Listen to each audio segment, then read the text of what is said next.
भाग 3। अपने आप को ऊपर रखना सीखें। परिचय। अपने आप को ऐसे लोगों से दूर करना जो आपकी ऊर्जा को गिराते हैं, न तो स्वार्थी होना है, न ही कमजोरी की निशानी है। जीवन का सार संतुलन है। यह दयालुता का प्रसार करना है, लेकिन इसका अर्थ किसी को अपने से उस दयालुता को दूर नहीं करने देना भी है। क्या आपको ऐसा लगता है कि यदि आप अपने आप को सबसे ऊपर रखकर सोचते हैं तो आप स्वार्थी हैं? यह संदर्भ पर निर्भर करता है कि आपका अपने बारे में सोचना स्वार्थीपन है या नहीं। उदाहरण के लिए, यदि एक पाई को 8 बराबर भागों में काटा जाता है तो कमरे में 8 भूखे लोग मौजूद हैं, तो वहां पर आपका पाई के 2 टुकड़े लेना स्वार्थ होगा। हालांकि अक्सर यह बहुत जरूरी होता है कि हम अपने आप को सबसे पहले रखें। आपके पास देने के लिए बहुत सारी ऊर्जा है, लेकिन आपको कुछ ऊर्जा अपने लिए भी बचाकर रखनी होगी। आप इस दुनिया में अकेले आए हैं और आपको इस दुनिया से अकेले ही जाना होगा। इस जीवन में आपका सबसे लंबा संबंध खुद के साथ होता है। केवल तभी जब आप अपने आप से इस रिश्ते को अच्छी तरह से संभालते हैं, तभी आप दूसरों के साथ अपने रिश्तों को संभाल सकते हैं। अफसोस की बात है, हमें स्वीकार करना होगा कि बहुत से लोग होते हैं जो अच्छी तरह से जानते बूझते हुए भी कुछ ऐसी बातें बोलते हैं या काम बार बार करते हैं जिससे हमारी आत्मा को चोट पहुंचे। उन्हें इस बात का अंदाजा भी नहीं होता कि उनके व्यवहार का हम पर कितना बुरा असर पड़ रहा है। इसे काल्पनिक कहें या आदर्श स्थिति, हम सभी एक ऐसी दुनिया में रहना चाहते हैं जहां पर हमारा मूड हमारे प्रति दूसरे के व्यवहार से प्रभावित ना हो। लेकिन ऐसा केवल वही लोग कर पाते हैं जो आध्यात्मिक तौर पर बहुत सिद्ध व्यक्ति बन जाते हैं। वे दूसरों के व्यवहार की परवाह न करते हुए सभी के प्रति बिना किसी भेदभाव के प्रेम वर्षा करते हैं। हम में से अधिकतर लोगों को इस स्थिति तक पहुंचने के लिए बहुत ही लंबा सफर तय करना पड़ता है कि हमारा अवचेतन मन हम लोगों से बिना किसी शर्त और अपेक्षा के प्रेम करने की अनुमति दे। यदि हम आध्यात्मिक तौर पर उस स्थिति तक ऊपर उठ चुके लोगों में से नहीं हैं, तो बार बार लगातार ऐसे लोगों के संपर्क में रहना जिनके विचार विषाक्त हैं, हमारी सारी सकारात्मक ऊर्जा को चूस लेने की परिस्थिति उत्पन्न कर सकता है, जो समय के साथ हमें पूरी तरह से खाली, ऊर्जाहीन कर देगा। जब आप सकारात्मक सोच वाले लोगों के आसपास हों, तो आपके लिए जीवन की अच्छाइयों को देखना बहुत आसान होगा। आपके अस्तित्व का विकास एक निरंतर चलने वाली प्रक्रिया है और इसमें बहुत अधिक समय लग सकता है। जब आप उस स्थिति में पहुंचे जहां पर आप पर दूसरों के व्यवहार का कोई प्रभाव ना पड़े। इसीलिए कभी कभी आपको उन लोगों से दूरी बनानी पड़ती है जो लगातार आप में विषाक्त विचारों से नकारात्मक ऊर्जा का संचार कर रहे होते हैं। वे लोग विषैले होते हैं और आपके विकास को बाधित कर देते हैं। आखिरकार उस स्थिति में आप कैसे काम कर सकते हैं या मुस्कुरा सकते हैं जब कोई आपको लगातार जहर दे रहा हो? एक पौधे के बारे में सोचें। यदि आप उसे जहरीले माहौल में रखते हैं तो वह कभी बढ़ नहीं सकता और जल्दी ही मुरझाने लगता है। लेकिन उसको सही माहौल में रखने पर वह फलने फूलने और एक सुंदर पेड़ के रूप में विकसित होने लगता है। एक बार जब वह बड़ा और मजबूत हो जाता है तो उसे नुकसान पहुंचाना मुश्किल होता है। लोगों के विचार विषाक्त हो सकते हैं। एक विषाक्त विचारों वाला व्यक्ति वह हो सकता है जो आपके हर काम की निंदा करता है, अपेक्षाएं बहुत अधिक रखता है, सम्मान नहीं करता, मदद में हमेशा पीछे रहता है। ऐसे लोग मजाक उड़ाने वाले, उपेक्षा करने वाले, शारीरिक कष्ट पहुंचाने वाले, आपका शोषण करने तथा आपको नीचा दिखाने वाले हो सकते हैं। ऐसे लोग अक्सर अपने जहरीले काम का सामना करने से बचते हैं और अपनी बात को बदलते रहते हैं। अतः जब कभी आप अपने आप को ऐसे विषैले विचार वाले लोगों के साथ पाते हैं, तो आपकी आंतरिक शांति खो जाएगी और आप भी दूसरों को वही दर्द देंगे जो आपको औरों से मिलेगा। यहाँ पर यह प्रश्न उठता है, क्या यहाँ पर अपने बारे में सोचना स्वार्थ है या यह उन लोगों का स्वार्थ है जो आपसे यह अपेक्षा कर रहे हैं कि आपको इसे स्वीकार कर लेना चाहिए? किसी भी विषैले संबंध को समाप्त करना बहुत ही कठिन हो सकता है। जो लोग आपके बहुत करीब हों, उनसे अलग होना बहुत ही मुश्किल है, फिर भले ही वे आपको कितना भी दर्द क्यों न दे रहे हों। लेकिन एक बार जब आप उन लोगों को अपने जीवन से हटा देते हैं, आप सकारात्मकता की नदी को बहने के लिए रास्ता बनाते हैं। आपके पास अपना आत्मविश्लेषण, उपचार और विकास करने का समय व स्थान होगा। आप भी एक पौधे की तरह मजबूत और शक्तिशाली बन सकते हैं। एक अच्छे साथी की शक्ति का महत्व। किसी बीमार करने वाली चीज से भागना भी बहादुरी का प्रदर्शन करता है। फिर चाहे उस राह पर आगे बढ़ते समय दरवाजे पर ही आप ठोकर क्यों न खा जाएं। कभी कभी रिश्तों में एक साथी अपनी खुद की असुरक्षा की भावना के लिए दूसरे को सजा देता है। वह हमेशा अपने दोषों को छुपाने और खुद को सबसे बड़ा या अपना अधिकार जताने के लिए अपने साथी को ऐसा महसूस करवाता है जैसे वह दोषी है। इस तरह के रिश्ते अक्सर बीमार करने वाले और विषाक्त होते हैं। इस तरह के रिश्ते एक व्यक्ति के लिए सजा बनकर रह जाते हैं। व्यक्ति खुद से ही सवाल करने लगता है। वह बहुत उदास और खुद को भावना शून्य महसूस करता है। उदाहरण के लिए, यदि आप ऐसा सोचते हैं कि आपकी नाक बहुत बड़ी है और फिर आप देखते हैं कि आपका साथी किसी ऐसे व्यक्ति के साथ घुल मिल रहा है जो आपकी दृष्टि में आकर्षक है, तब आप यह भी ध्यान देते हैं कि उसकी नाक भी सुंदर है और इस तरह आप उससे अपनी तुलना करने लगते हैं। जैसे ही आप इस विचार पर अपना ध्यान केंद्रित करते हैं कि उसकी नाक आपसे सुंदर है, तो हो सकता है कि आपके अंदर नकारात्मक भावनाएं जैसे ईर्ष्या, संदेह और घृणा जाग उठे। परिणाम स्वरूप आपके स्वयं के मूल्यांकन, आत्मविश्वास और यहाँ तक कि ऊर्जा में भी कमी आ जाएगी। आपका मन आपको खौफनाक सुझाव भी दे सकता है, जैसे कि आपके साथी को वह इंसान आकर्षक लगता है क्योंकि उसकी नाक बहुत सुंदर है। तब हो सकता है कि आप अपने दर्द को अपने साथी पर निकालें और उस पर दूसरों के साथ फ्लर्ट करने का आरोप लगाएं। ऐसा तब भी हो सकता है जब वह पूरी तरह से निर्दोष हो। आप अपनी असुरक्षा की भावना को उस पर थोपेंगे और उसे बुरा समझने लगेंगे। आपके ऐसे व्यवहार के कारण संभव है आपके प्रति उसका प्यार कम हो जाए और आप उसकी नज़र में अपना सम्मान भी खोने लगे। यह एक तरह का इमोशनल अत्याचार है, जब आप अपनी भावनाओं की जिम्मेदारी खुद पर लेने की बजाय दूसरों पर ही उसका दोष मढ़ देते हैं। आपको निश्चित करना होगा कि आपका साथी भी आपके दर्द को महसूस करे। आपके प्रति उसकी वफादारी और नैतिकता पर प्रश्न करेंगे। उसके सामने यह साबित करने का प्रयास करेंगे कि उसने आपके साथ धोखा करके पाप किया है। फिर आप उसमें जो भी कमियां हैं उसे गिनाने लगेंगे। इससे आपके बीच मतभेद बढ़ेंगे, जिससे असुरक्षा की भावना और भी ज्यादा बढ़ सकती है। एक दूसरे को चुभने वाली बातें बोली जाएंगी और संभव है कि दिल दुखाने वाले कदम उठाए जाएं। लेकिन आपको समझना होगा कि आपके ऐसे कदम किस सोच के कारण उठ रहे हैं। क्या यह आपकी असुरक्षा की भावना है या आपका साथी विषाक्त सोच के साथ आपके साथ व्यवहार कर रहा है? अंततः इसका अंत दोनों को दर्द देकर ही होगा। इसका एक विकल्प यह भी हो सकता है कि आपका साथी वास्तव में किसी के साथ हंसी मजाक में अपने कुछ संबंधों में फ्लर्ट करता हो, जिसे स्वीकार किया जा सकता है। हालांकि अधिकतर मामलों में इसे स्वीकार नहीं किया जा सकता। हालांकि आप किसी से सम्मान की मांग नहीं कर सकते, आप स्वयं को ऐसी स्थिति से दूर कर सकते हैं जहां पर आपका सम्मान नहीं हो रहा हो।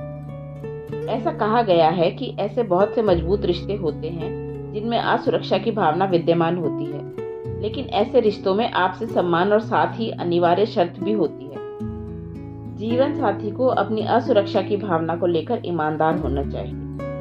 उसमें सुधार के लिए आपस में खुले मन से काम करने के लिए तैयार रहना चाहिए और अपने साथी को सम्मान करते हुए इस बात का ध्यान रखना चाहिए कि वह उनकी असुरक्षा की भावना का इस्तेमाल उनके खिलाफ ना करे। सभी रिश्तों में भावनात्मक तौर पर मेहनत करने की जरूरत होती है। उनमें आपस में हमेशा बातचीत एवं समझ की जरूरत होती है और हो सकता है कि उनके लिए परिस्थितियां चुनौतीपूर्ण हो, पर हमेशा हिम्मत हार जाना किसी समस्या का समाधान नहीं होता। कभी कभी आपको उससे निकलना होता ही है, खास तौर पर तब जब आप उस रिश्ते में रहकर खुद को ही खोने लगे। कभी कभी आपको विषाक्त माहौल से नाता तोड़ना ही पड़ता है, जिससे कि आपका उपचार हो सके। हमारे जीवन में विद्यमान रोगी संबंध हमारे अंदर की सारी अच्छाइयों को सोख लेते हैं। हम किसी को अपना सब कुछ दे देते हैं, जिसे हमारी कोशिशों और रिश्तों को सुधारने की इच्छा की कोई कदर नहीं होती। हम अपने प्रेम पात्र को उन्हें पूरी तरह से प्रेममय करने के लिए खाली कर देते हैं, जबकि ऐसा करने में हम खुद टूट जाते हैं। हम अपना सब कुछ किसी ऐसे व्यक्ति को दे देते हैं जो बदले में हमें वह सम्मान भी नहीं दे पाता जो हमारा अधिकार है। आपको यह महसूस करने के लिए कोई विशेषज्ञ बनने की जरूरत नहीं है कि रिश्तों को शक्तिशाली होना चाहिए। वे हमेशा आपको सीमित या एक तरह की कमी के बीच में ही नहीं रख सकते। एक रिश्ते में रहते हुए कभी आपके मन में खालीपन का एहसास नहीं आना चाहिए, खास तौर पर तब तो बिल्कुल भी नहीं जब कोई दूसरे के प्रेम पात्र को भर रहे हो। कभी कभी हमें यह विचार बहुत अच्छा लगता है कि कोई कितना अच्छा बन सकता है, या कोई कुछ क्षणों के लिए ही सही कितना अच्छा बन गया था। हमें उसकी क्षमता भा जाती है। वास्तव में अगर आप अपने बीते जीवन के किसी साथी के बारे में सोचें तो संभवतः कोई न कोई ऐसा समय जरूर होगा जब आपने यह सोचा होगा कि उसकी यह सबसे अच्छी बात है, उसके जैसा कोई हो ही नहीं सकता। बाद में हो सकता है कि आपने पाया हो कि वह वैसा नहीं था जैसा आपने उसे समझा था या जैसी आपको उससे उम्मीद थी। हम में से कोई भी परफेक्ट नहीं होता, इसीलिए हमारे रिश्ते भी परफेक्ट नहीं होते। लेकिन आप बड़ी आसानी से लोगों के झांसे में आ जाते हैं क्योंकि आप उनके अंदर एक आकर्षित करने वाली झलक पाते हैं और सोचते हैं कि उनके अंदर बहुत अच्छा साथी बनने की क्षमता है। हालांकि आपको यह जानकर निराशा होती है कि आप झूठी उम्मीद पाले बैठे थे। अगर आप किसी ऐसे व्यक्ति के साथ रिश्ते में हैं जो बेहतर नहीं होना चाहता, तो आप शायद अपना समय व्यर्थ गंवा रहे हैं। आप उन लोगों को नहीं बदल सकते जो बदलने को तैयार नहीं है। आपको यह भी सुनिश्चित करना होगा कि वे बेहतर बनने की चाहत का दिखावा तो नहीं कर रहे हैं। इस तरह की युक्ति का इस्तेमाल झूठी उम्मीद जगाने के लिए किया जा सकता है, जिससे कि आप उनके साथ लंबे समय तक रिश्ते में रहें। बेशक यह स्वार्थपन के अतिरिक्त और कुछ भी नहीं है और यह ऐसे लोगों की निशानी है जो अपनी भरपूर क्षमता तक पहुंचना ही नहीं चाहते। मैं अच्छी तरह से समझ सकता हूँ कि विषाक्त विचारों वाले ऐसे व्यक्ति को छोड़ना बहुत दर्द भरा हो सकता है जिसे आप बहुत प्यार करते हैं। किसी जहरीले रिश्ते से बाहर निकलने के लिए कहना वास्तव में उसमें से निकलने से बहुत आसान है।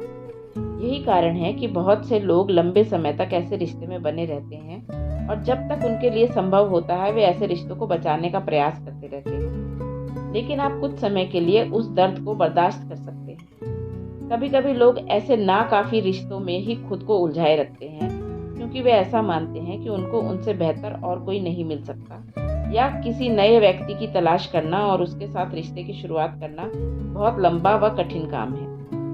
उनकी अंतरात्मा उनसे कहती है कि वे इससे बेहतर पाने के योग्य हैं, लेकिन उनमें इसके लिए कदम उठाने का साहस नहीं होता। यहाँ मैं एक उदाहरण दे रहा हूँ जिससे आप पता लगा सकते हैं कि आप किसी विषाक्त विचारों वाले व्यक्ति के साथ संबंध में हैं या नहीं। एक बार किसी ने मुझसे अपने संबंधों के बारे में राय जाननी चाहिए। उनकी अपने साथी के साथ समस्याएं थी और वे तय नहीं कर पा रहे थे कि उन्हें उस रिश्ते से बाहर निकल जाना चाहिए या नहीं। मुझे लोगों को यह बताना बिल्कुल अच्छा नहीं लगता कि उन्हें अपने संबंध में क्या करना चाहिए, क्योंकि मैं उस रिश्ते में नहीं हूँ और स्थिति का ठीक आकलन नहीं कर सकता। कोई दूसरा मुझे उसके बारे में केवल बता सकता है और पूरी तस्वीर मेरे सामने साफ नहीं हो सकती, लेकिन अंततः चुनाव तो उनका ही होगा। अतः मैंने बात को घुमा दिया और उस व्यक्ति से पूछा कि अगर उनकी बेटी उस रिश्ते में होती तो वो अपनी बेटी को क्या सलाह देती। मेरा प्रश्न सुनकर वह कुछ क्षणों के लिए चुप हो गए। मैं जानता था कि उनके विचार में उन्हें क्या करना चाहिए, लेकिन वे चाहते थे कि या तो मैं उसे सही साबित करूं या उससे बाहर निकलने के लिए कहूं। यह निर्णय उन्हें डरा देता था, इसीलिए वे इससे बच रहे थे। फिर भी जब मैंने यह प्रश्न पूछा तो उन्हें एहसास हुआ कि उनके सवाल का जवाब उन्हें पता है। अभिभावक होने के नाते उनमें अपने बच्चों की हर मुसीबत से रक्षा करने का भाव स्वाभाविक तौर पर विद्यमान था, बल्कि तब भी आप इसकी कल्पना कर सकते हैं जब आपका कोई बच्चा नहीं है। आप उनकी इतनी ज़्यादा फिक्र करते हैं कि आप यह कभी नहीं चाहेंगे कि उनको किसी तरह का कोई नुकसान पहुंचे और वे किसी तरह के सुख से वंचित रहें। उस व्यक्ति की अंतरात्मा ने उसे उसके सवाल का जवाब उसके मुंह से सलाह मांगने से बहुत पहले दे दिया था। मैंने हमेशा लोगों को यही कहा है कि वे अपनी अंतरात्मा की आवाज़ पर भरोसा करें, क्योंकि इस तरह उनकी आत्मा उन्हें सही सलाह देने का काम कर रही होती है। आप जान जाएंगे कि यह आपकी अंतरात्मा है जब आपको एहसास होगा कि बिना किसी तार्किक प्रक्रिया के आप एक नतीजे तक पहुंच गए हैं। जब आप किसी विचार के बारे में सोचते हैं तो आपको अपने अंदर एक अजीब सी हलचल महसूस होती है और उसी एहसास को मैं आपका सहज ज्ञान मानता हूँ। आप माने या ना माने, आपको सही सलाह देने वाले में सबसे ऊपर उसी का स्थान है। बल्कि ऐसा भी जरूरी नहीं है कि जो विचार आप पर पूरी तरह से हावी हो जाता है वह आपके सहज ज्ञान की आवाज़ हो, क्योंकि हो सकता है कि वह आपके अंदर दबे किसी डर या इच्छा के कारण जन्मा हो। सहज ज्ञान का अनुभव आपको बिल्कुल शांत अवस्था में होता है और वह आप में तटस्थता के भाव को सुनिश्चित करता है। कभी कभी आपको ऐसा महसूस होगा जैसे आपके अंदर उपस्थित कोई आपको ध्यान देने के लिए प्रेरित कर रहा है। यह पूरी तरह से भौतिक होता है। याद करें, संबंध आपके जीवन को और भी सार्थक बनाते हैं और अधिकतर आपके अंदर और भी सकारात्मक ऊर्जा का संचार करते हैं। जो रिश्ते विषाक्त हों, वे आपकी मनोवैज्ञानिक अवस्था को तो हानि पहुंचाएंगे ही, साथ साथ आपको शारीरिक रूप से भी बीमार करेंगे। सिर्फ इसीलिए किसी रिश्ते में बंद कर ना रहें, क्योंकि आपको रिश्ते में रहना ही है। अगर समय आ गया है कि ऐसे लोगों को जीवन से बाहर का रास्ता दिखाया जाए, तो साहसी बने और अलग होने का निर्णय लें। हो सकता है कि आपका निर्णय कुछ समय के लिए आपको दुख पहुंचाए, लेकिन यकीन मानिए, भविष्य में यह आपके लिए कुछ बेहतर ही लेकर आएगा। सच्चे दोस्त ही चुनें। एक शाम मुझे एक किशोरी का ईमेल मिला, जिसे अवसाद और आत्मविश्वास में कमी की समस्या थी। वह अपने बारे में कुछ भी अच्छा नहीं सोचती थी। उसमें आत्मविश्वास की बहुत कमी थी और उसके लिए अपनी सोच को सकारात्मक रखना बहुत ही मुश्किल हो रहा था। उससे यह कहना कि सकारात्मक सोच रखो बिल्कुल भी कारगर साबित नहीं हो रहा था। उसकी हालत और भी खराब होती जा रही थी। उस किशोरी से बात करने के बाद यह साफ हो गया था कि उसके मन में उसके दोस्तों ने बहुत सारे परेशान करने वाले विचार डाल दिए थे। उन्होंने उससे कहा था कि वह बदसूरत है, मूर्ख है, उसके साथ रहना उनके लिए शर्म की बात होती है आदि। उन लोगों ने उसके सही मोल को समझने का कोई प्रयास नहीं किया और उनकी इन्हीं सब बातों के चलते उस किशोरी ने अपने बारे में एक अलग सोच बना ली।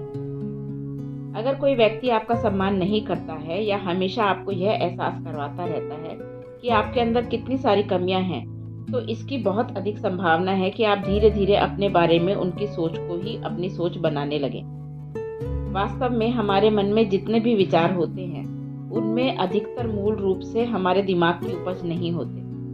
जब हम छोटे होते हैं तो हो सकता है कि हमारे दिमाग में इस बात को बैठाया गया हो कि जीवन में कुछ रास्ते हमारे लिए नहीं बने हैं, हमें उनके बारे में सोचना भी नहीं चाहिए। हमें जो कुछ बताया गया होता है, हम उसी पर विश्वास करते हैं और इस तरह दूसरों की सोच हमारी वास्तविकता बन जाती है। हमारा पूरा जीवन हम पर थोपे गए विचारों और हमारे आसपास के सामाजिक वातावरण के आधार पर ही आकार लेता है। कभी कभी सबसे सरल हल यही होता है कि आप अलग अलग सोच के लोगों को अपने आसपास रखें, खासतौर पर तब जब आप अपनी सोच को बदलना चाहते हैं, लेकिन अपने आसपास के लोगों को नहीं बदल पाते। एक बार जब उस किशोरी ने अपने उन दोस्तों का साथ छोड़ दिया और नए दोस्त बनाए, तो जीवन को लेकर उसका आत्मविश्वास बढ़ने लगा। आपको गुमराह करने वाले दोस्तों से दूर रहें। अपने पास उन दोस्तों को रखें जो आपके जीवन को मूल्यवान बनाते हैं। उन्हें जीवन से निकाल दें जो ऐसा नहीं करते। वह थोड़ा हमेशा ज्यादा लगता है जब आपके थोड़े का मतलब ज्यादा हो।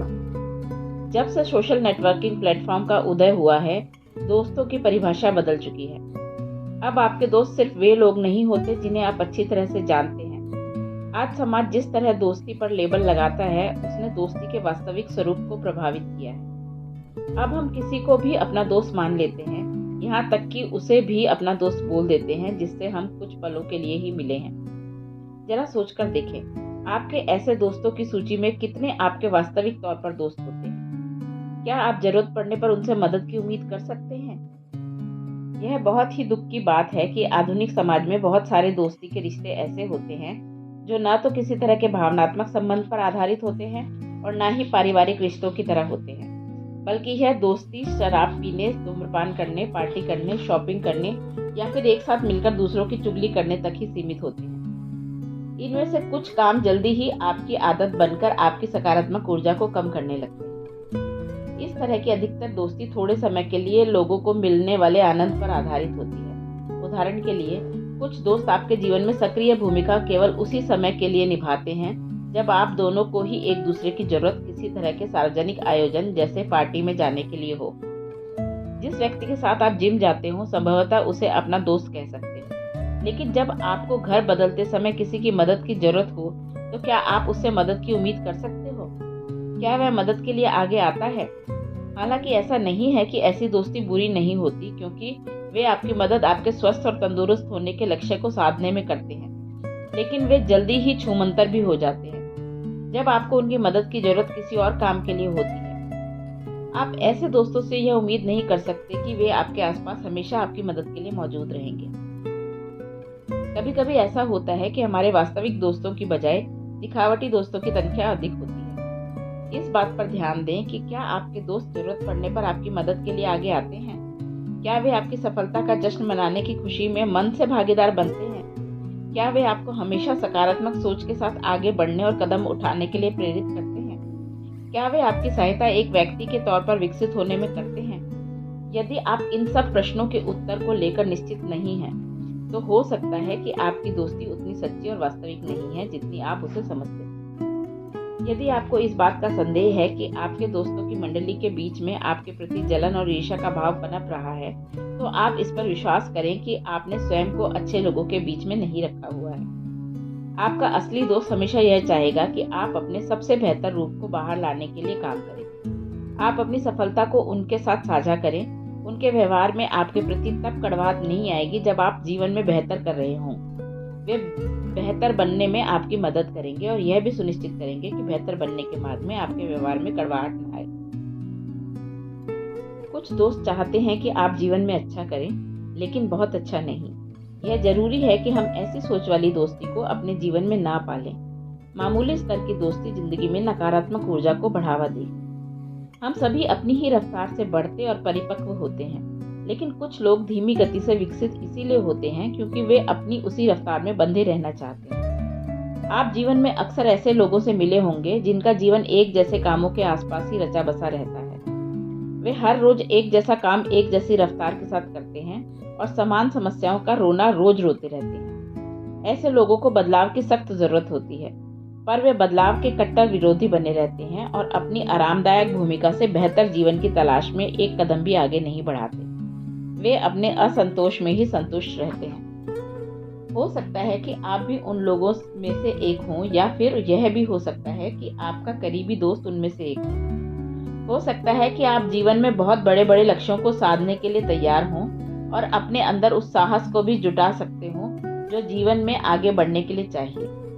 दूसरी तरफ आपके दोस्त के गले यह सब ना उतर रहा हो और आप दोनों के बीच इस तरह से जो मतभेद हुआ उसके कारण आप अलग होने की कगार पर हों।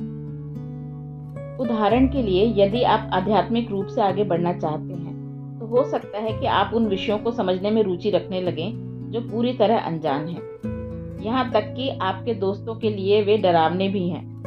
सत्य तो यह है कि जीवन में आपके जितने भी दोस्त बनते हैं, वे कुछ न कुछ आपको महत्वपूर्ण सीख देते हैं। उनमें से हर एक की आपके जीवन में एक भूमिका होती है जिसे वे निभाते हैं। उनमें कुछ की जगह आपके जीवन में अस्थायी होती है, जबकि बाकी स्थायी होते हैं। इसमें कोई बुराई नहीं है कि आप कुछ लोगों को पीछे छोड़ दें और आगे बढ़ जाएं। आपको हमेशा अपने जीवन पर अपना ध्यान केंद्रित करना चाहिए, उसका विस्तार करना चाहिए, व्यक्तिगत तौर पर अपना विकास करना चाहिए।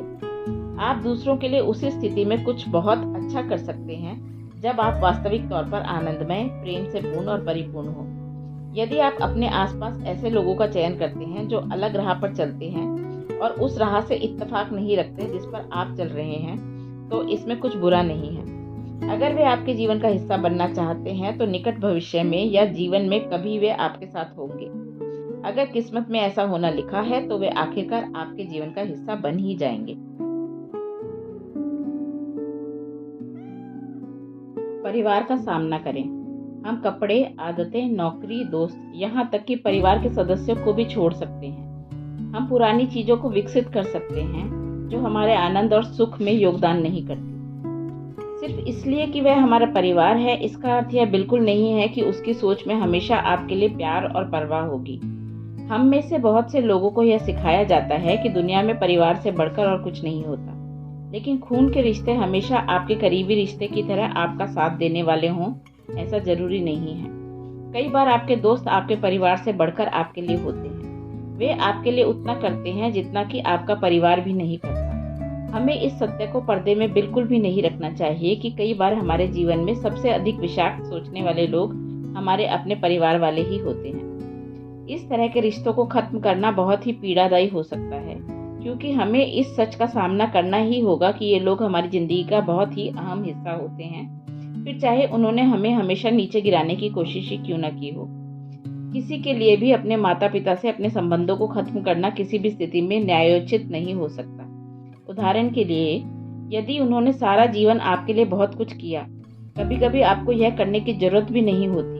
आपको बस उनसे बात करनी होती है और उन्हें बताना होता है कि आप कैसा महसूस करते हैं। आपको जानकर हैरानी होगी कि कितने लोग ऐसे होते हैं जो दूसरों के प्रति अपने विषैले व्यवहार से अनजान होते हैं। जब उनको पता चलता है कि वे वास्तव में आपको चोट पहुंचा रहे हैं, तो शायद वे खुद को बदलने के लिए तत्पर हों। हम उनकी वैसे व्यवहार के पीछे की सोच को समझने की कोशिश कर सकते हैं। हमारे अधिकतर प्रियजनों की नीयत हमारे प्रति अच्छी ही होती है। वे हमें प्रसन्न, सफल और समृद्धि की राह पर बढ़ते हुए देखना चाहते हैं, लेकिन ऐसा संभव है कि उनके विचार या तो भटक गए हों या फिर वे सीमित स्तर पर ही सोचते हों, जो फलस्वरूप आपके सामने एक नकारात्मक व्यवहार की तरह सामने आता हो।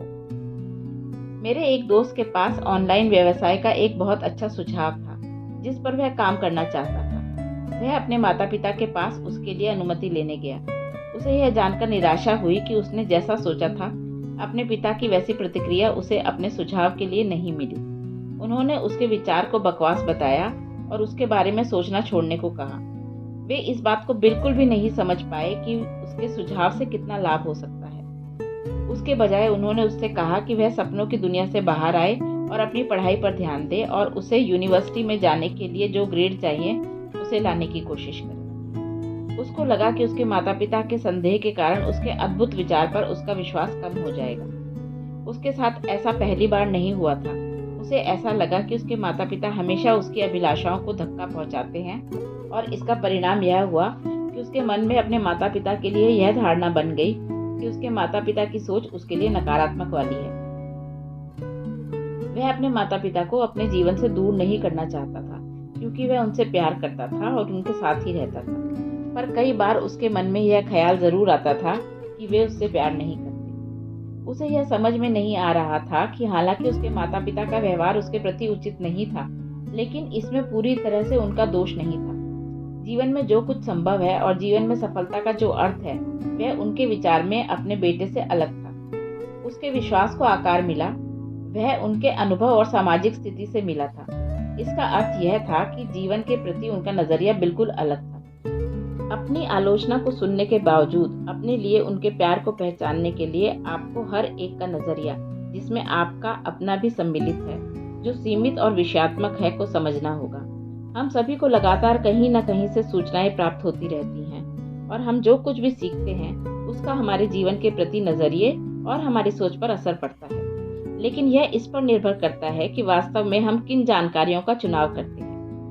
अगर आपके परिवार में किसी ने भी बिना यूनिवर्सिटी की पढ़ाई किए और ऑनलाइन व्यवसाय शुरू कर सफलता का स्वाद नहीं चखा है, तो उसके लिए आपके इस व्यवसाय को करना तथा उसमें सफल होने की संभावना बिल्कुल नहीं है, और हो सकता है कि वे आपके इस विचार को सीधे सीधे अस्वीकार कर दें। लोगों का ज्ञान जिस चीज के बारे में नहीं होता, उसे लेकर वे डरने को बाध्य हो जाते हैं, क्योंकि वे उसे समझ ही नहीं पाते। तो आप अपने माता पिता की पृष्ठभूमि को समझने का प्रयास करें और यह भी जानने की कोशिश करें कि उनकी चिंता व निराशावाद की जड़ कहाँ पर है। अधिकतर लोग उन्हीं चीजों पर विश्वास करते हैं जो वे वर्षों से करते आए हैं। आप उनसे यह उम्मीद नहीं कर सकते कि वे कुछ पलों में ही अपने विश्वास को बस इसीलिए बदल दें कि दुनिया को देखने का आपका नजरिया उनसे अलग है। अगर आपको ऐसा लगता है कि वे अपने विश्वास के साथ पुराने समय में ही अटके हैं, तो आप उन्हें अपनी सोच एक वैकल्पिक दृष्टिकोण के तौर पर दे सकते हैं, लेकिन आप अपनी सोच दूसरों पर थोप नहीं सकते। अगर आप उनका सपोर्ट चाहते हैं, तो आपको उनका विश्वास जीतना होगा। यह काम करना जितना आपके लिए जरूरी है, उतना ही उनके लिए भी जरूरी है। उनके साथ खुलकर बात करने का प्रयास करें। उनसे बात करें और उन्हें बताएं कि आप कैसा महसूस करते हैं। उन्हें अपनी योजनाओं में शामिल करें। उनके साथ ज्यादा से ज्यादा जानकारियों को साझा करें या अपने वैकल्पिक विचारों को भी उन्हें बताएं। उन्हें यह बताकर सुनिश्चित करें कि आपने उस बारे में भी सोच रखा है जब आप अपने व्यवसाय में असफल हो जाएंगे। आपको जितना हो सके उनके डर को कम करना होगा, जिससे उनका विश्वास आप पर और आपकी योजना पर बढ़ सके। जब उनका विश्वास आप पर बढ़ेगा, तो वे आपके प्रति उतना ही अधिक सपोर्ट दिखाएंगे जिनकी अपेक्षा आप उनसे कर रहे हैं। मेरे दोस्त ने अपने माता पिता को अपनी योजना सही सही बताई कि वह क्या करना चाहता है। उसने उन्हें उस व्यवसाय में सफल हुए लोगों की कहानियां भी बताई, साथ साथ उसने पूरे विस्तार से अपनी योजना भी बताई। इतना करने के बाद उसके परिवार को उसकी योजना पर विश्वास हो गया और उन्होंने उसका साथ देना शुरू किया। धीरे धीरे उसने अपने प्रति उनका दृष्टिकोण बदलने के प्रयास किए और उसमें सफल भी रहा। यदि आप भी खुद को ऐसी ही स्थिति में पाते हैं, तो यह पूरी तरह से आप पर है कि आप संदेह करने वालों को पूरा विश्वास दिलाएं कि आप अपने पूरे जी जान से कोशिश कर रहे हैं, जिससे कि आपके चुने हुए रास्ते पर चलकर आप अपनी मंजिल पाने में सफल हों। अगर आप साबित नहीं करते कि आप जो करना चाहते हैं उसे लेकर गंभीर हैं, तो आप दूसरों से भी यह अपेक्षा नहीं कर सकते कि वे आपको गंभीरता से लें। उदाहरणों के साथ आगे बढ़ने की ताकत को कम ना समझें। यदि आपके आसपास के लोगों की सोच सीमित है, जिस कारण आपके प्रति उनका व्यवहार ठंडा ही रहता है, तो उन्हें दिखाएं कि वे इस उदास रहने वाली स्थिति से मुक्त हो सकते हैं। हमेशा खुले दिमाग से सोचें और उनके प्रति अपने व्यवहार में गर्मजोशी बनाए रखने के लिए अपनी पूरी कोशिश करें। यदि कोई आपके साथ सही व्यवहार नहीं करता है, तो भी उसके साथ उचित व्यवहार कर आप उसे यह बताएं कि व्यक्ति को किस तरह से व्यवहार करना चाहिए। आपका विश्वास और अपने काम के प्रति लगन शायद नम्रता के साथ और धीरे धीरे आप उनको बदलाव की ओर अग्रसर करें। शायद वे यह देख सकें कि आप एक व्यक्ति के तौर पर कितने सही हैं और आप जैसा बनना कितने गर्व की बात है। कभी कभी हम केवल अपना दृष्टिकोण बदलकर और जिन लोगों ने हमें चुनौती दी है उनमें विद्यमान सकारात्मकता पर ध्यान केंद्रित कर उनके साथ अपने रिश्ते के बारे में अच्छा महसूस कर सकते हैं। यह उस समय और भी उपयोगी हो जाता है जब आप उन लोगों के साथ एक ही घर में रह रहे हों जिन्होंने आपके विश्वास को ठेस पहुंचाई है। ऐसा नहीं है कि इतना करने से आपके बीच सब कुछ ठीक हो जाएगा, लेकिन यदि आप उनकी अच्छाई की प्रशंसा करेंगे और उनसे चीजें ठीक होने तक कुछ दूरी बनाकर रखेंगे, तो यह आपके रिश्ते के उपचार का एक तरीका साबित होगा। यह याद रखना बहुत जरूरी है कि आप दूसरों को तब तक नहीं बदल सकते जब तक वे स्वयं को बदलना न चाहें। आप उन्हें प्रभावित कर सकते हैं और उनके सामने बदलाव का रास्ता रख सकते हैं, लेकिन आप उन्हें बदल नहीं सकते और वे बदलने का निर्णय तभी ले सकते हैं जब उनके सामने उससे जुड़ा कोई प्रलोभन, जैसे उनका बेहतर जीवन या आपके साथ उनका बेहतर रिश्ता हो। अगर वे जैसे हैं उसमें किसी तरह की समस्या की पहचान नहीं करते, तो वे बदलाव के लिए प्रेरित नहीं होंगे। कुछ मामलों में परिवार के सदस्यों का व्यवहार उग्र हो सकता है, जैसे दूसरों को शारीरिक या मानसिक तौर पर हानि पहुंचाना। याद रखें, हम इस संसार में दूसरे लोगों से मार खाने या शब्दों के बाण से घायल होने के लिए नहीं आए हैं, फिर चाहे हमारा उनसे जो भी रिश्ता हो। और दूसरों के आपको शारीरिक या मानसिक किसी भी तरह की हानि या नुकसान पहुंचाने वाले व्यवहार के प्रति ठीक है, चलता है वाला नजरिया रखना अपने आप में नुकसानदायक है। अगर आपको किसी के आपके प्रति हमेशा नुकसान पहुंचाने वाले व्यवहार के चलते उनसे रिश्ता तोड़ने की जरूरत पड़ गई, तो फिर इसे बिना किसी अफसोस के करें। दूसरों का साथ देना सीखें। पहले कुछ पन्नों पे मैंने लिखा था कि यदि आप अच्छा महसूस करना चाहते हैं तो आपके लिए ऐसे लोगों के आसपास रहना कितना जरूरी है जो आपसे ज्यादा सकारात्मक सोच वाले हैं, जिनकी ऊर्जा आपसे ऊंचे स्तर की है। अक्सर ऐसा देखा गया है कि यह एक बहुत ही अच्छा समाधान साबित होता है, लेकिन व्यवहारिक तौर पर देखें तो क्या जिन लोगों की ऊर्जा आपसे ऊंचे स्तर पर है उनके आसपास रहने पर आपको कुछ नुकसान भी हो सकता है? हो सकता है कि उनको ऐसा लगे कि वे जब किसी ऐसे इंसान के आसपास होते हैं जो अच्छा महसूस नहीं कर रहा, किसी ऐसे के साथ समय बिताना जो सकारात्मक ऊर्जा के ऊंचे स्तर की तलाश में है, उसको नकारात्मकता की ओर ले जा सकता है। आप ऐसा तब महसूस कर सकते हैं जब आपका कोई दोस्त आपसे अपनी सारी परेशानियां साझा करता है और अचानक ही आप भी उदासी महसूस करने लगते हैं। यह एक संक्रामक रोग की तरह काम करता है। मैंने यह सबक यूनिवर्सिटी में रहते हुए तब सीखा था जब मेरे साथ रहने वाला मेरा एक साथी उस समय उदास रहने लगा था, जब उसकी गर्लफ्रेंड उससे रिश्ता तोड़कर चली गई थी। एक रात जब हम दोस्तों के साथ बाहर गए थे तो वह अपने ब्रेकअप से दुखी होने के कारण हमसे पहले अपने फ्लैट पर वापस आ गया। जिस लड़की के साथ उसका ब्रेकअप हुआ था, उसने हमसे कहा कि जिस तरह के मैसेज उसे उस लड़के से मिल रहे हैं उनकी वजह से वह बहुत परेशान है कि वह अपने साथ कुछ गलत न कर बैठे। उसने हमसे कहा कि हम जाकर उसे देखें। जब मैं और मेरा दोस्त वापस अपने फ्लैट पर पहुंचे तो कमरे का दरवाजा अंदर से बंद था और अंदर से जोर जोर से संगीत बजने की आवाज आ रही थी। हम दरवाजे को पीटे जा रहे थे, लेकिन उसने दरवाजा नहीं खोला। हम परेशान हो गए और अपने केयर टेकर को बुलाकर उससे कमरे की दूसरी चाबी जो उसके पास रहती थी से दरवाजा खोला। हम जैसे ही कमरे में दाखिल हुए, हमने उसे बिस्तर पर आंसुओं से भीगे चेहरे के साथ लेटे हुए पाया। जब हमने उसके बहुत पास जाकर उसे देखा तो पाया कि उसने अपनी कलाई को कई बार काटने की कोशिश की थी। उस क्षण हमें एहसास हुआ कि वह इतना उदास और टूटा हुआ महसूस कर रहा था कि वह अपने जीवन को समाप्त करना चाहता था। इसे किस्मत ही कहेंगे कि हमारे आने से वह ऐसा नहीं कर पाया और हमने उसे संभाल लिया। अगले कुछ दिनों तक हमारे फ्लैट में एक अजीब सी ऊर्जा हम सबको महसूस होती थी। हर कोई डरा हुआ था।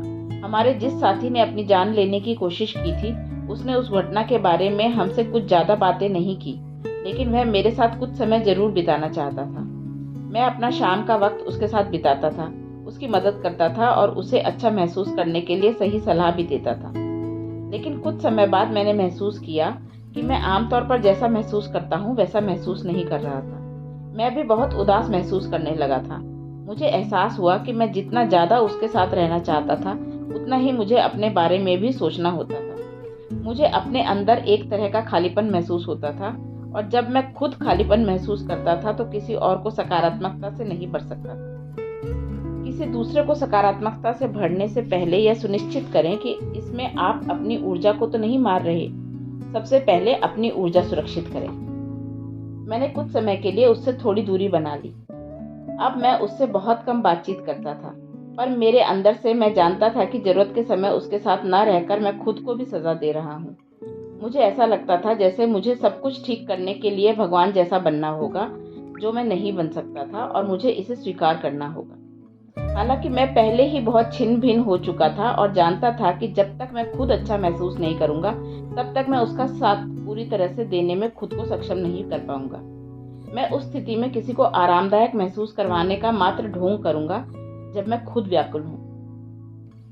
जब मैंने स्थिति को ठीक से समझा तो मेरे साथ सब कुछ थोड़ा सामान्य हो गया और मुझे थोड़ी मन की शांति भी प्राप्त हुई। इसके फलस्वरूप मैं अपनी सकारात्मक ऊर्जा के स्तर को ऊपर करने में कामयाब रहा और पहले से अधिक सक्रियता के साथ उसकी मदद करने के लिए मौजूद रहा। यह घटना मेरे साथ बहुत साल पहले घटी थी और तब से लेकर अब तक काफी कुछ बदल चुका है। एक तो यह बदलाव आया है कि अब मेरे अंदर जागरूकता और समझ को लेकर पहले से अधिक गहराई आ गई है।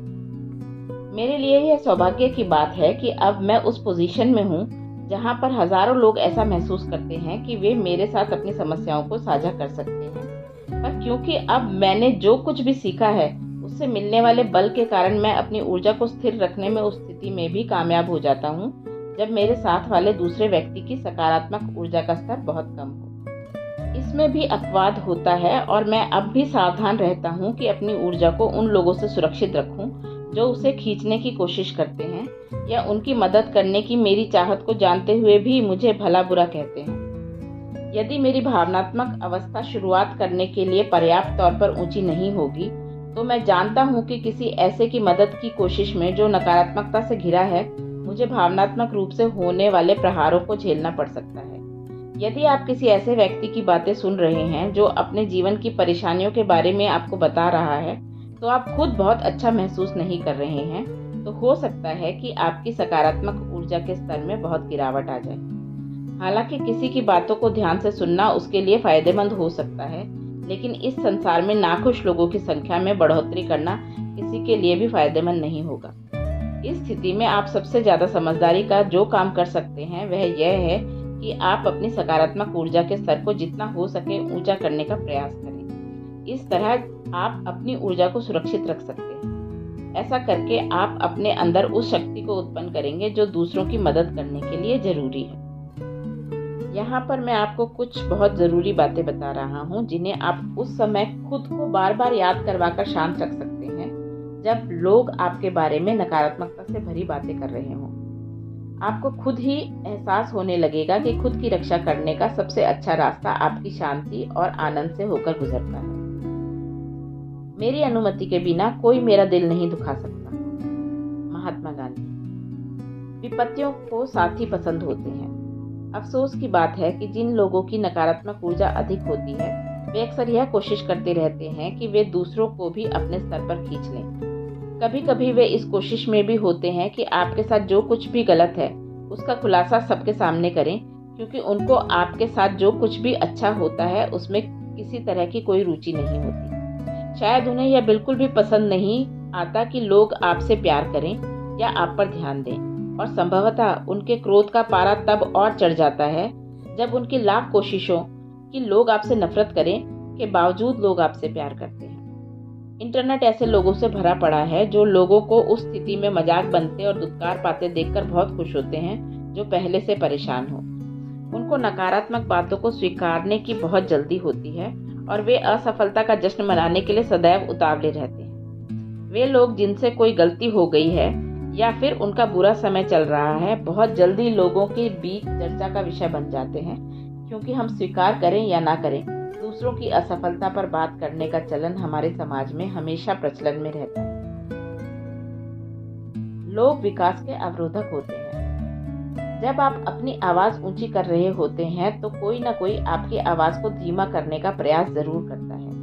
जब आप अपनी चमक दुनिया में फैला रहे होते हैं तो कोई उसे मध्यम करने की कोशिश जरूर करता है। यह बिल्कुल सरल सी बात है। अगर आप लोगों से अलग नहीं होते तो उनके पास आपसे नफरत करने की कोई वजह नहीं होती। नफरत करने वाले ये लोग अक्सर वो लोग होते हैं जो आपके अंदर के बेहतर बनने के लिए मौजूद आत्मविश्वास से खुद डरे हुए, जलन के मारे या दुखी होते हैं। हो सकता है कि वे ऐसा महसूस करते हो कि आपकी सफलता उनकी सफलता का अवरोधक बन जाएगी, या फिर वे आपकी नज़र में उनका जो स्थान है उसे खो देंगे।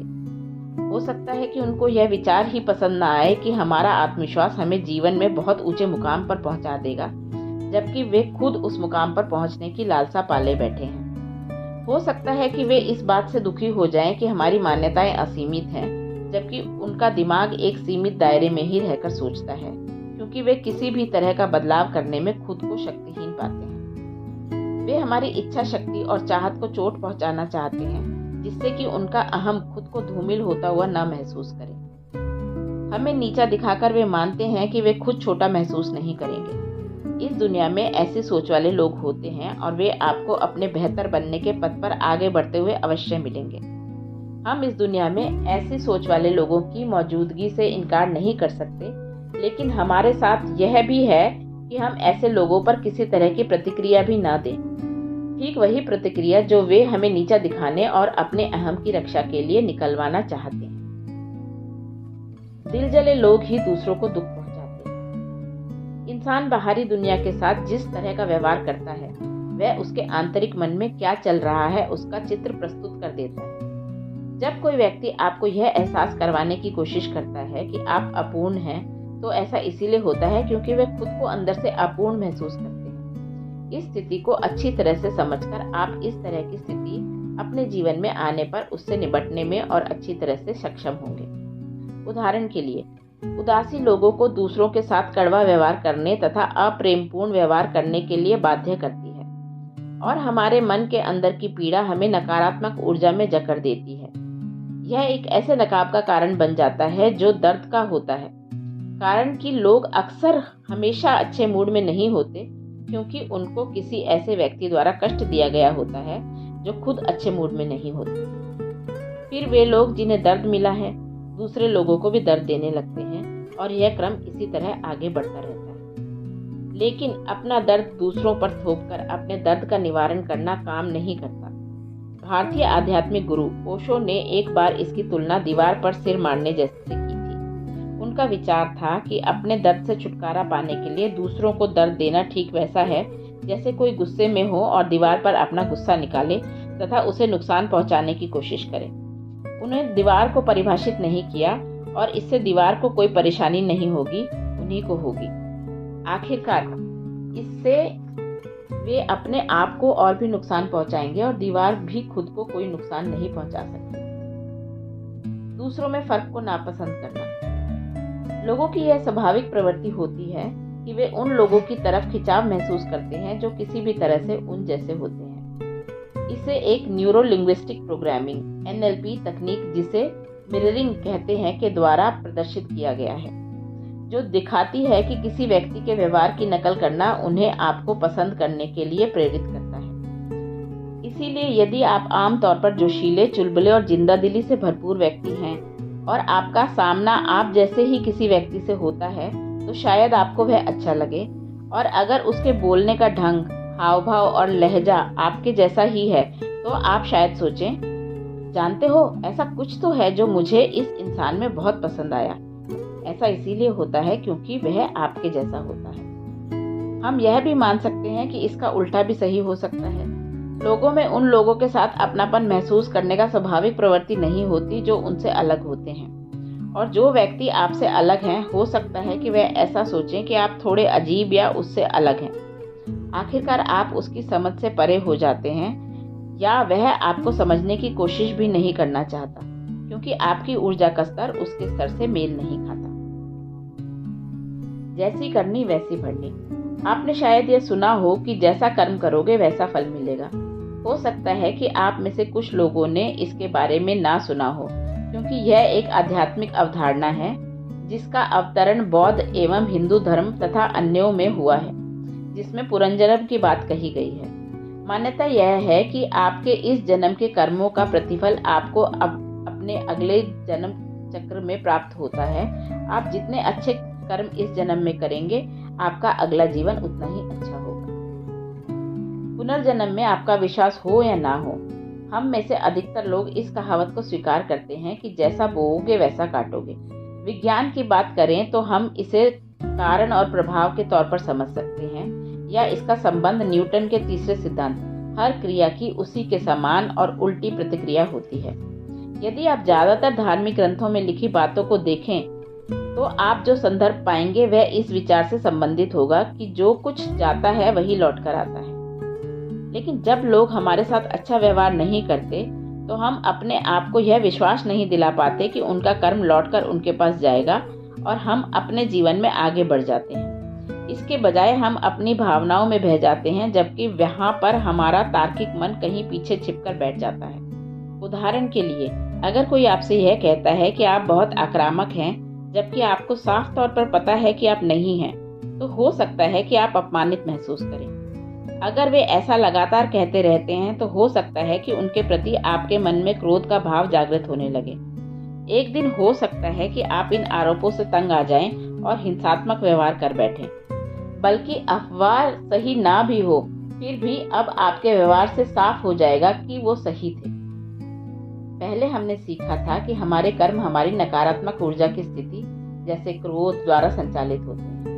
ये सब आगे चलकर हमको नुकसान ही पहुंचाते हैं, और इसमें इन उठाए गए कदमों से हमारे जिन बुरे कर्मों का जन्म होता है वे भी शामिल होते हैं। तो ऐसा बिल्कुल ना होने दें कि दूसरों की आपके साथ की गई क्रूरता आपके भविष्य को तय करे। जीवन में अकेलेपन और उबाऊपन से परेशान लोग दूसरों का ध्यान अपनी ओर खींचना चाहते हैं। जब आपका अपना जीवन नीरस हो जाता है तो आप दूसरों के जीवन पर ध्यान देने के लिए बाध्य हो जाते हैं। आप दूसरों से नफरत करके और उनको उकसाकर उनसे मिलने वाली प्रतिक्रिया से अपने जीवन में उत्साह लाने की कोशिश करते हैं। यही कारण है कि इंटरनेट पर दूसरे लोगों का मजाक बनाने के लिए बनाए जाने वाले मीम्स इतने प्रचलित हैं। लोग चाहते हैं कि उनके द्वारा दूसरों का मजाक बनाने के लिए की गई कोशिशों पर दूसरे लोग हंसें। वे ऐसा बस दूसरों से लाइक, शेयर और कमेंट यानी तत्काल मिलने वाली खुशी के लिए करते हैं। ऐसा करके उन्हें कुछ क्षणों के लिए खुशी मिलती है, जैसे वो कई बहुत बड़े काम कर रहे हों, जो मेरी पहली बात को साबित करता है। लोग आपके बारे में जो कहते हैं वह आपसे ज्यादा उसके बारे में बताता है। जब दूसरे लोग आपके बारे में कोई राय कायम करते हैं तो वे अपने बारे में खुद खुलासा करते हैं। इस तरह वे अपनी असुरक्षा, जरूरत, मानसिकता, प्रवृत्ति, इतिहास और दोषों को दिखाते हैं, और इस तरह वे साफ तौर पर अपने भविष्य की तस्वीर लोगों के सामने रखते हैं। अगर वे अपना कीमती समय दूसरे लोगों के बारे में राय बनाने में लगाते हैं तो वे बहुत दूर तक नहीं जाते या कोई आनंददायक जीवन नहीं जीते। सबको खुश करने की कोशिश। यदि आप हमेशा दूसरों को संतुष्ट करने की कोशिश करेंगे, आप कभी पूरी तरह सफल नहीं होंगे। आखिरकार आप ना उन्हें संतुष्ट कर पाएंगे और ना ही खुद को। मुझे आशा है कि अब आपको यह स्पष्ट हो चुका होगा कि हम जीवन में बहुत सारी चीजें केवल इसीलिए करते हैं क्योंकि हम चाहते हैं कि लोग हमें स्वीकार करें। लेकिन अगर हम जीवन में अच्छा करना चाहते हैं और अपनी शांति को बनाए रखना चाहते हैं तो हमें थोड़ा स्वार्थी बनना होगा।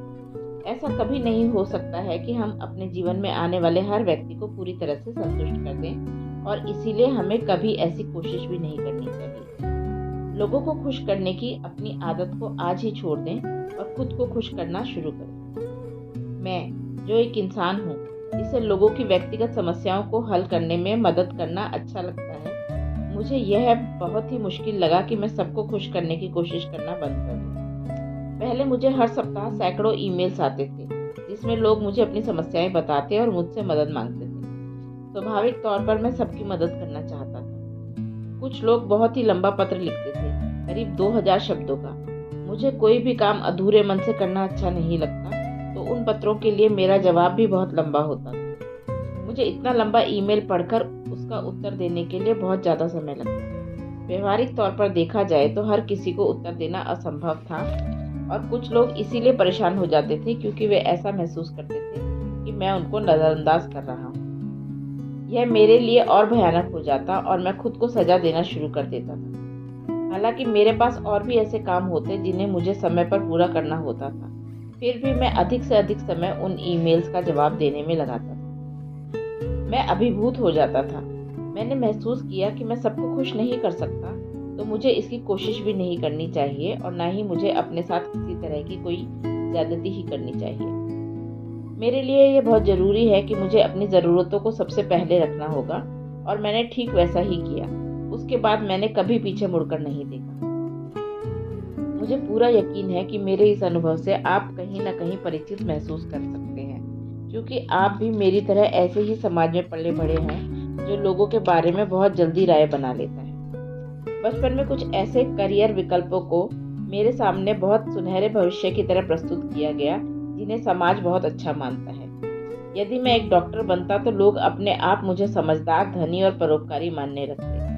अगर मैं एक डॉक्टर बन भी जाता तो भी लोग मेरे बारे में कुछ न कुछ तो राय जरूर बनाते। उदाहरण के लिए, अगर मैं 30 का होने तक सिंगल रहता क्योंकि दिन रात अपने काम में डूबा रहता, तो फिर लोगों के लिए यह संकेत होता कि मेरे साथ कुछ न कुछ तो गलत है। अगर मेरा अपना घर नहीं होता तो लोग कहते कि हो सकता है मेरे साथ कुछ वित्तीय समस्याएं हैं। अगर मैं एक डॉक्टर होता और मेरे जीवन में सब कुछ होता पर मेरे बच्चे नहीं होते, तो लोग मान लेते कि मेरे बच्चे शायद नहीं हो रहे। यह समाज इसी तरह काम करता है और आगे बढ़ता है। कोई आप में हर समय कोई ना कोई कमी जरूर तलाश लेता है।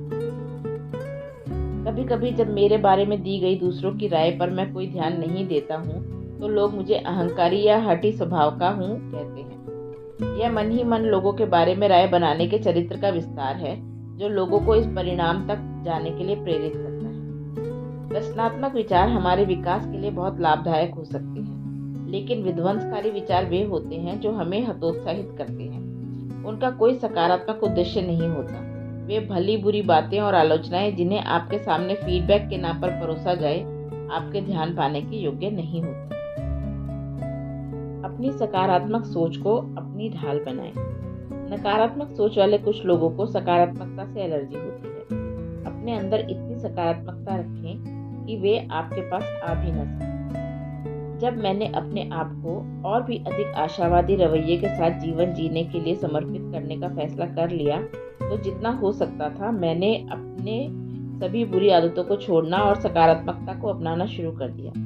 फिर मैंने ध्यान देना शुरू कर दिया कि जिन लोगों से मैं जुड़ा हुआ था, उनमें से कुछ लोगों को यह पसंद नहीं आया।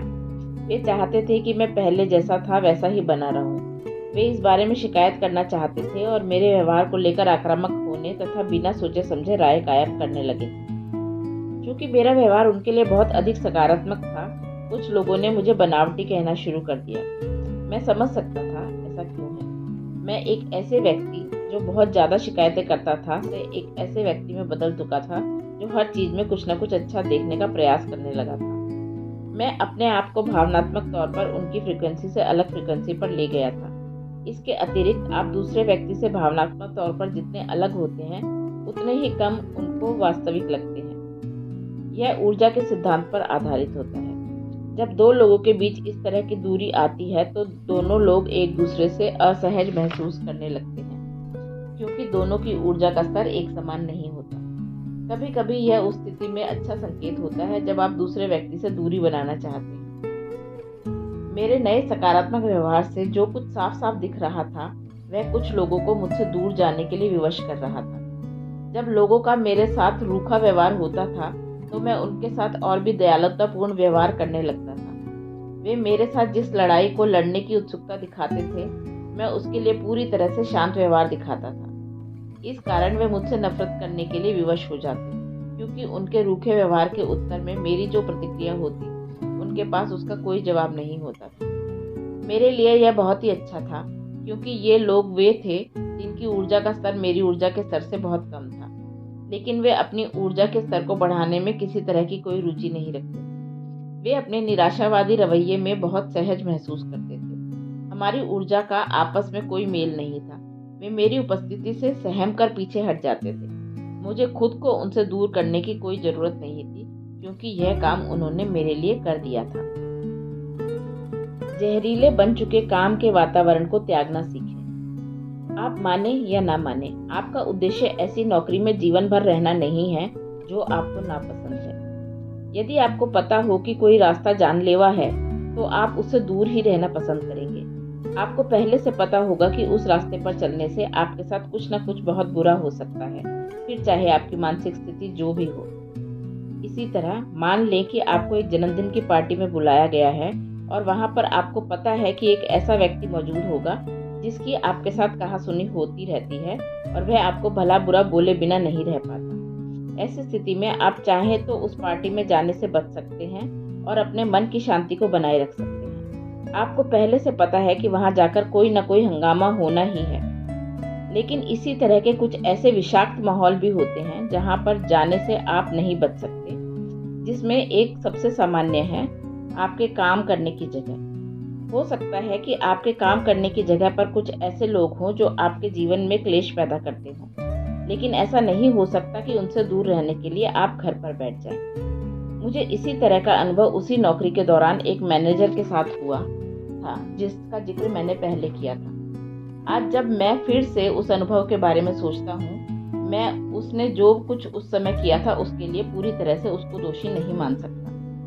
उसकी अपनी जिंदगी थी और जिन लोगों को उसको आगे रिपोर्ट करना होता था उनका उस पर दबाव भी होता था। ऐसा भी नहीं था कि मैं वहाँ पर काम करने वालों में से सबसे अच्छे कर्मचारियों में से था, क्योंकि मैं वहाँ पर अपने काम को खुशी खुशी नहीं कर पाता था, इसीलिए मेरा मन उसमें नहीं लगता था। हालांकि मैं इसके लिए शुक्रगुजार था कि उस वक्त मेरे पास एक अच्छी नौकरी थी, फिर भी उस समय मेरे साथ जो कुछ भी हो रहा था वह इस ओर ही इशारा कर रहा था कि मुझे अपनी नौकरी को छोड़ने और अपने शौक को आगे बढ़ाने की जरूरत है। मुझे पता था कि मैं इस संसार में सकारात्मकता का प्रसार करना चाहता हूँ तथा लोगों की मदद अपने जीवन को और बेहतर बनाने में करना चाहता हूँ। अतः एक दिन मैंने बहुत बड़ा और साहसी कदम उठा लिया। मैंने अपनी नौकरी छोड़ दी और एक अनजानी राह पर चल पड़ा। मैंने बहुत बड़ा जोखिम उठा लिया था। जिस समय मैंने अपनी नौकरी छोड़ी उस समय वित्तीय तौर पर मेरी सुरक्षा एक बड़ी चिंता थी, क्योंकि मेरे पास कुछ ज़्यादा बचाए हुए पैसे नहीं थे। हो सकता है कि कुछ लोग मेरे इस कदम के बारे में जानकर मुझे बहुत साहसी और निर्भीक कहें, तो कुछ लोगों के लिए यह मेरी बेवकूफ़ी हो। लेकिन नौकरी छोड़ने के बाद जब रोज़ सुबह मैं उठता तो मेरे अंदर आभार का भाव जागृत होता। हालांकि मुझ पर बहुत ही कम वित्तीय जिम्मेदारियां थी, मुझे उस समय जो मन की शांति मिल रही थी उसके लिए मुझे कुछ खास कीमत नहीं चुकानी पड़ी। जल्द ही मैं अपने शौक को पूरा करने के रास्ते पर बढ़ चला और एक लाइफस्टाइल ब्लॉग की शुरुआत कर दी, जिसमें मैं लोगों के साथ व्यक्तित्व विकास से जुड़े लेखों को साझा करता था। मुझे उस समय के लिए अपने निर्णय पर कभी पछतावा नहीं हुआ और अपना काम शुरू करने से पहले मुझे जिन समस्याओं का सामना करना पड़ा, मैं उनके लिए हमेशा शुक्रगुजार रहा। उदाहरण के लिए, गलत जगह पर काम करने से मुझे जो घाव मिले, उनसे मुझे बहुत से सबक और समाधान मिले, जिनसे मुझे अपने और दूसरों के लिए बेहतर जीवन का निर्माण करने में मदद मिली। फिर भी जिस समाज में हम रहते हैं, उसमें यह सामान्य सी बात है कि लोग खुद को नुकसान पहुंचाने वाले वातावरण में काम करते रहते हैं, लेकिन जल्दी ही इसका नतीजा उनकी मानसिक स्थिति और उनके संपूर्ण विकास पर बड़े बुरे प्रभाव के तौर पर सामने आता है। आपको मन की शांति न देने वाले माहौल को छोड़ना चुनौतीपूर्ण होता है और अधिकांश समय ऐसे माहौल को यह कहकर छोड़ना कि बहुत हो गया, अब और नहीं, में आपकी वित्तीय जिम्मेदारियां रोड़ा बन जाती हैं। हम सभी को जिंदगी में सुरक्षा एवं आरामदायक माहौल की जरूरत होती है और एक अनजानी राह पर आगे बढ़ना डरावना अनुभव हो सकता है, लेकिन यह भी तो सही है कि आप जिस नौकरी में अभी हैं उसमें भी आपको हमेशा एक जैसी सुरक्षा मिलती रहे, यह संभव नहीं है। आपका अपने वेतन में बढ़ोतरी, पदोन्नति और अब फिर अपनी नौकरी के बारे में और किसी चीज पर कोई नियंत्रण नहीं होता। यहाँ तक कि आपको यह नहीं पता होता कि जो आपको मिल रहा है वह हमेशा मिलता रहेगा। जब आपको इस बात का एहसास हो जाता है कि आप इस विषाक्त माहौल जिसमें आप फंसे हुए हैं से निकलकर एक बेहतर जीवन और वातावरण के योग्य हैं, तो आप उससे बाहर निकलने का साहस जुटा लेते हैं। आपको इस ओर आगे बढ़ने में थोड़ी जल्दबाजी करनी होगी, क्योंकि जितना ज़्यादा आप ऐसे नुकसान पहुंचाने वाले माहौल में रहेंगे, उतना ही आप अपने जीवन को छिन्न भिन्न करेंगे।